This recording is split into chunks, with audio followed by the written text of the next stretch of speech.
Dana. White finally made it official. Ilya Taupuria is set to battle Charles Oliveira for the vacant lightweight title, and right after that announcement, Ilya wasted no time and hit the internet with a bold, emotional statement. He declared on June 28th, another dream will come true.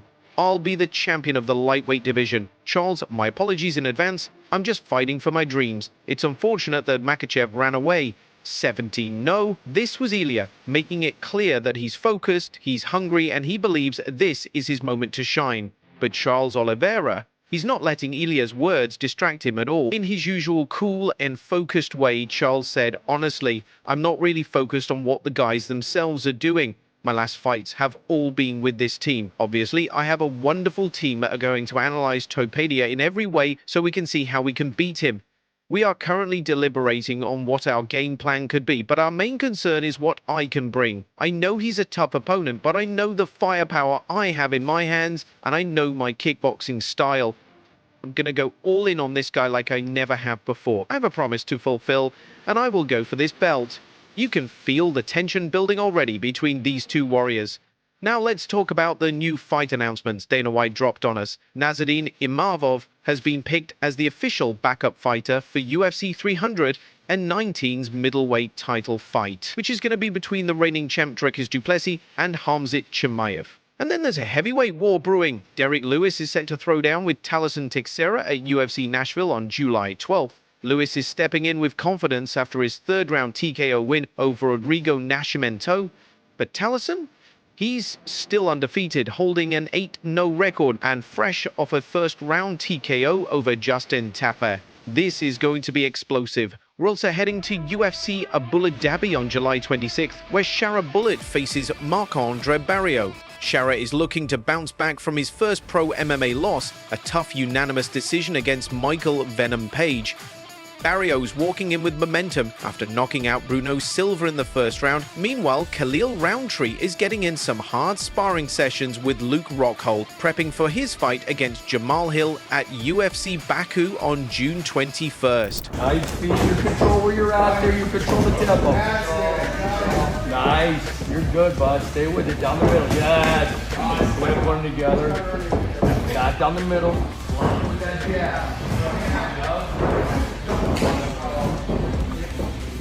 Down the body too. Down the body to that jab. Down his shoulders, like you gotta keep him out of your face a little bit. Down the fight. There you go. There you go. Nice. Nice. Way to see it. And y'all, the John Jones and Daniel Cormier beef, it's flaring up again. John Jones said recently that if he fought DC at heavyweight, it would be way worse for DC than when they fought at light heavyweight.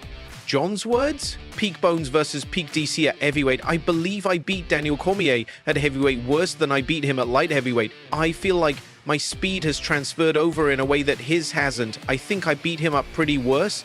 At heavyweight, I kick harder. I know he punches harder as a heavyweight, but I kick a lot harder.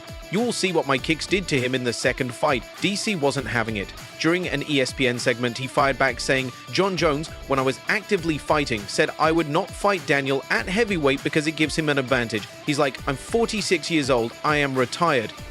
I swing a golf club in my free time. He's out of his mind. DC pointed out that back in 2019, John literally admitted that fighting DC at heavyweight made no sense because it would give DC a power advantage. John even said, I make light heavyweight very easily and it just wouldn't make sense to fight a guy who I think technically is on your level and to give him a big size advantage. I'm not doing it. I'm not doing it.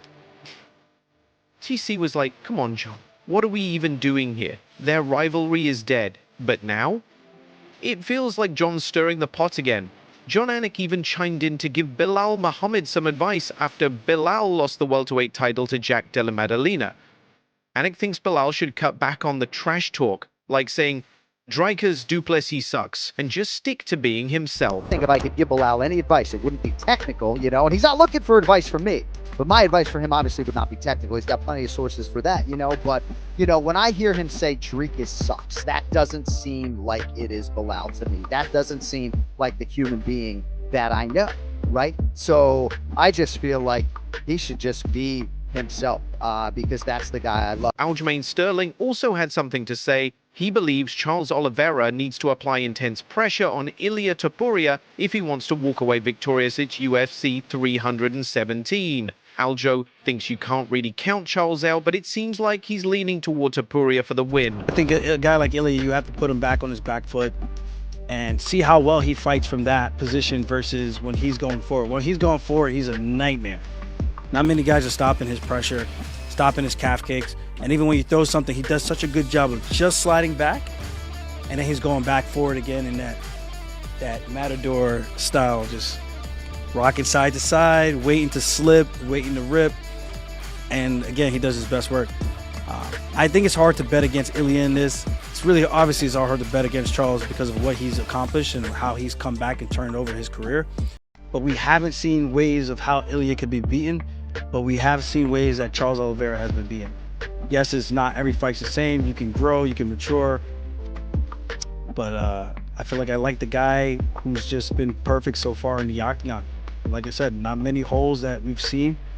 And I'm like a guy like Oliveira, he's got confident striking, good knees, good body clinches. He's gonna need to go forward. And how does that look? Drawbacks to going forward against a guy like Ilya? Does it make it easier to get hit? Yes and no. If you're walking forward recklessly, you're not maintaining the distance. Ilya, when he goes forward, he takes away space. He closes the distance little by little, takes away the real estate. You constantly keep backing up. Next thing you know, you see that little black line. Your back is against the cage. And usually it's a 3-4 punch combination.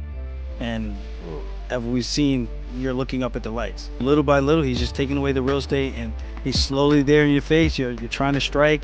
He pushes you back. He goes back a little bit, but he comes back. He chips away again. It's a tough out. So I don't know how that works for Oliveira.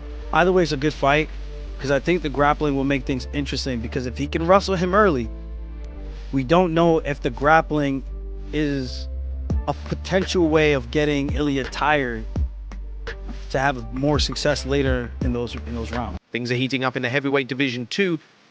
Curtis Blades is done playing around. He reposted a quote from Tom Aspinall on his Instagram story where Tom said, "I've had enough," and Curtis added, "Can't even blame him at this point. John should be stripped." End of discussion. At the same time, Daniel Cormier weighed in on the fight between Jack Della Maddalena and Islam Makhachev. He finds the match super interesting because JDM looked dominant against Bilal, and it's also Islam's debut at welterweight. But DC is curious to see how Islam handles JDM's size. I'll watch regardless. It's a fantastic fight.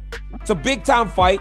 And if Jack Della looks the way he did last weekend, it's very, very intriguing fight. Because we've never seen Islam Makhachev fight up at 170 pounds.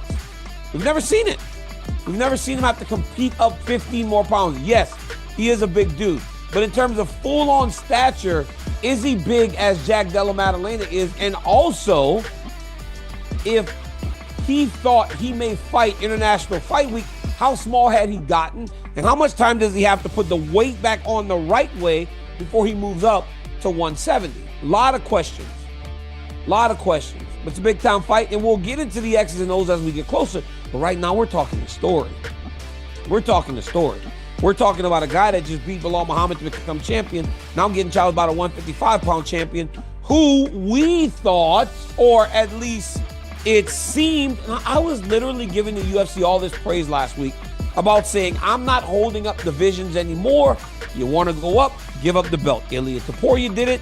And I even said, and you can go back to the video, I go, Islam's having to do it if he wants to chase a 170-pound belt. But he said he's not giving up the title. Islam, if he is able to do this, would further cement himself as one of the greatest fighters of all time. He really would. He would cement himself as one of the greatest of all time. I think he's already one of the greatest of all time. Michael Bisping also gave huge props to Jack Della Maddalena after his win over Bilal. He said that facing Bilal with his grappling-heavy style was the perfect prep for someone like Islam Makhachev, who also brings that relentless grappling pressure. Fair play to Bilal, right? Well done to him, but the champion's name is Jack Della Maddalena. 28 years old, only getting better, beautiful boxing, excellent takedown defense, does a lot of damage. He can take a shot as well because Bilal landed some good shots as well. And now, as we know, we're getting a little bit of clarity. it's going to be, even though Dana wasn't at the post-fight presser, Islam's already tweeted, it's going to be Jack Della Maddalena versus Islam Makhachev. God knows when, maybe later this year in Perth. If I'm Jack Della Maddalena, there is no better person to fight. If you're going to go up against Islam Makhachev, there's no better warm-up fight than Bilal Muhammad. Yeah, no, great. You just went through the same camp all ready to win the belt. You just got to run it all back. Whatever you were doing, just continue to do more of that and start it now.